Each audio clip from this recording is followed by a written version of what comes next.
Hi, I'm Don from DonDronesOn. In April, Transport Canada published a set of proposed amendments to their regulations for remotely piloted aircraft, like drones, and I put out a video summarizing these proposed changes. The amendments focus mostly on beyond visual line of sight operations, but there are also discussions in there about regular visual line of sight flights, remote ID, and even topics around sub-250 drones like the Mavic Mini. Transport Canada would like feedback on these amendments by June 22nd, 2020. In this video, I will give you an overview of my own response to the proposals and give you some tips on how you can provide effective feedback yourself.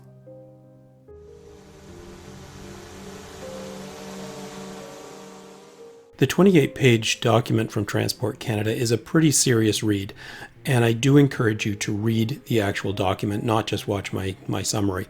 There's a link to the document in the description below this video. The proposal covers three areas. The first one being the Beyond Visual Line of Sight framework, of course, and then an expansion to the Visual Line of Sight regulations, and then a number of miscellaneous topics.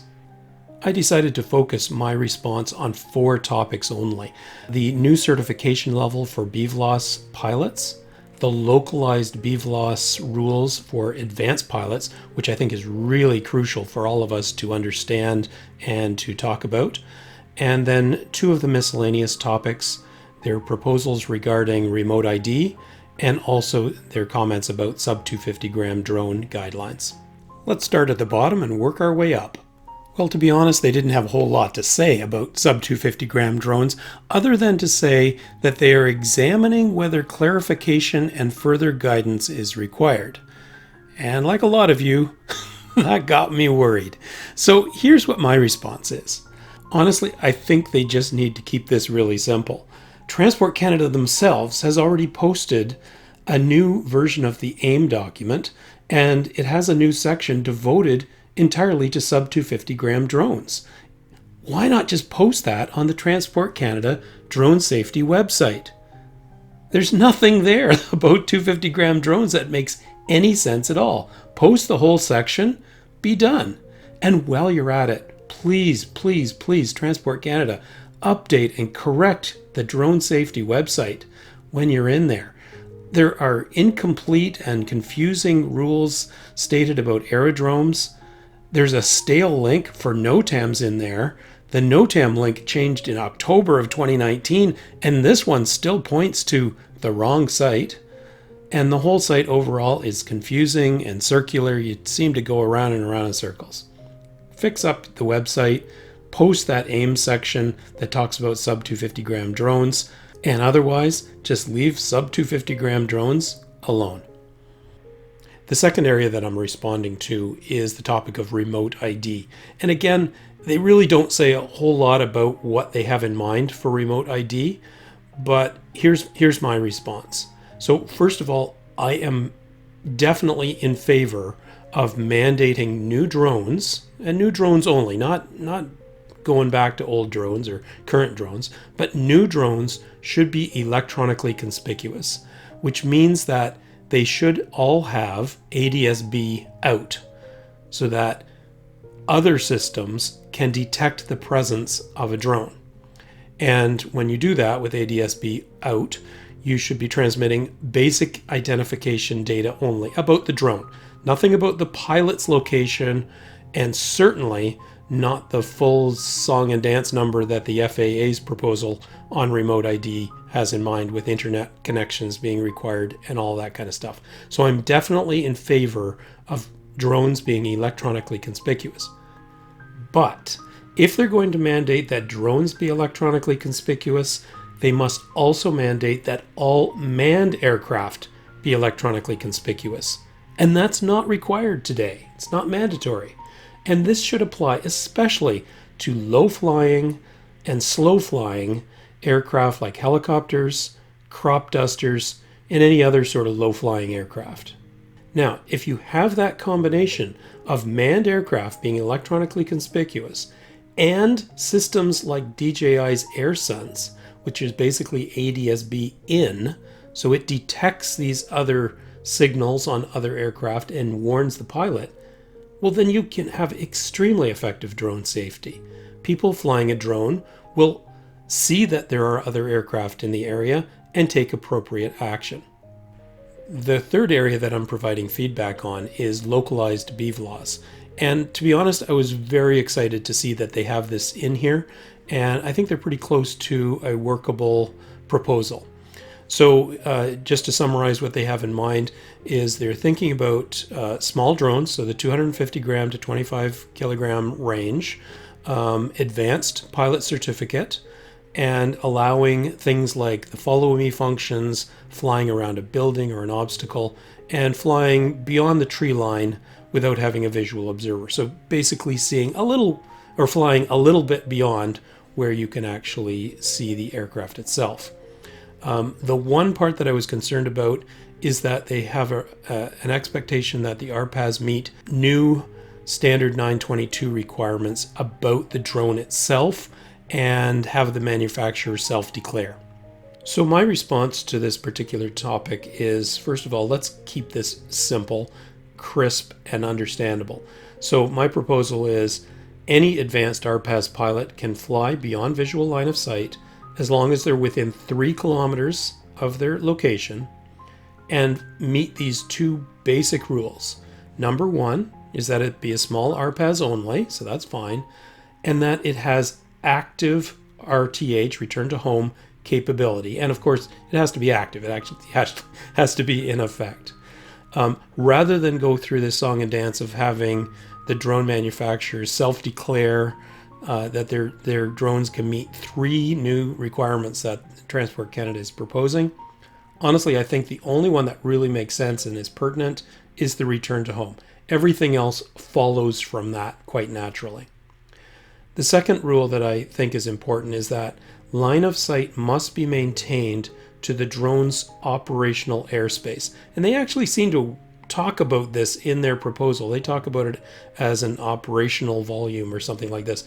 In other words, you can see where the drone is flying such that if there's an aircraft that's approaching or suddenly appears in that airspace, you're able to take appropriate evasive actions with your drone. Now, a couple of other things that I think are important to recognize.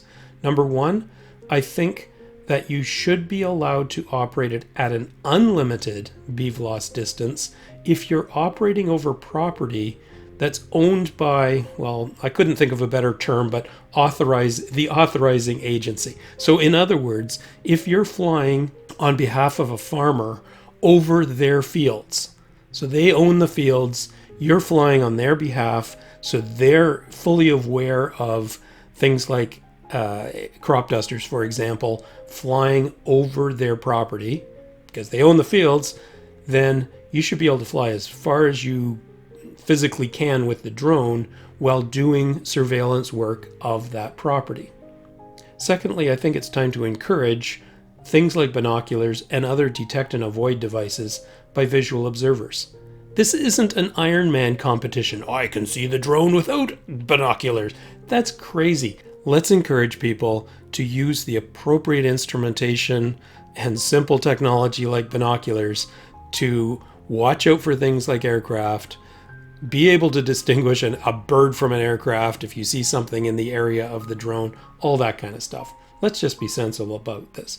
And of course, by the way, any other normal RPAS rules still must apply. So the 400-foot altitude ceiling, proximity to people, that sort of thing must all be taken into account by the drone operator. The last area of the proposal that I'm providing feedback on is on the new pilot certification level that they're proposing. They've called this level the RPAS Operational Certificate, and that's over and above the basic certificate and the advanced certificate that we know and love today. And this kind of certification level is proposed to be required for any of the other BVLOS operations other than this localized one that we just talked about. There's going to be higher expectations in terms of knowledge about airspace and radios and things like this. So they're going to be requiring an advanced pilot certificate just to start, the completion of an applicable ground school, and another flight review in order to qualify for this level. So my response on this one, and you'll probably see a theme here, is let's keep it simple. Absolutely, I agree. Drones between 25 kilos and 150 kilos should require a higher level of pilot certification level for operating them. And first of all, let's name it anything other than the abbreviation ROC. That's going to be so confusing for people because of the radio certificate. How about professional RPAS pilot or something like that? The second thing is, I am not convinced that saying a mandatory ground school will meet the knowledge requirements. Yes, I think new knowledge requirements or deeper knowledge requirements are necessary, but making ground school mandatory, I'm not so much a fan of that. There are other ways to learn things, and then you test them with a test. Lastly, you've completely missed the what I think is the key requirement for this level and other levels, and that is actual flight experience. I think 1 year of actual active flying in an advanced environment is necessary for someone to be flying a drone of this size.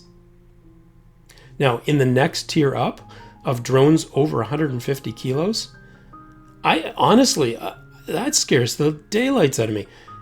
Just by way of comparison, the average motorcycle is about 180 kilos. So you're talking about a device as massive as a motorcycle flying around in our airspace. Now, I know that there's all sorts of other requirements that you've built in terms of isolation and all the rest of that. But honestly, drones over this size, they should require a full-fledged manned aircraft pilot certificate. I'm not an expert on these levels, but I know there's a recreational level and a commercial level for pilot certificates. I think, depending on the kinds of activities these people are doing, probably commercial, that they should have a commercial manned aircraft pilot certificate. In other words, let's not reinvent the wheel. We've already got a rigorous program in place to ensure that manned aircraft pilots meet capabilities, meet requirements, and are flying safely. Let's use the same thing. Let's require huge drones to have manned aircraft pilot certificates. Simple. So those are my areas of focus in my response. I encourage you to provide your own feedback. You may or may not agree with what I have stated here. No problem. Everyone's entitled to their opinion. So please, please, please read the document. Again, there's a link in the description below, and email your feedback to this email address here. I can't even pronounce it. By June 22nd, 2020. So that's not too far away. Make the email subject line very clear. Feedback on proposed amendment for RPAS BVLOS operations, and be very specific in your statements. Reference the applicable sections in the proposal by name. Unfortunately, they didn't number their sections, 2.0, 3.0, so forth, like most technical documents do, but at least they have titles. So reference the title of the section, say what you think is wrong or right if you support it, why, and if at all possible, offer an alternative. Be constructive, do not rant, and do not use profanity. Keep it professional, provide them your feedback. Well, there you go. Please take a moment to read through Transport Canada's proposed changes to their regulations for remotely piloted aircraft, and send in your feedback to Transport Canada by June 22nd, 2020. Thanks for watching. Please give me a good thumbs up to this video, and if you find my videos interesting, please subscribe and hit the bell for notifications. Thanks again.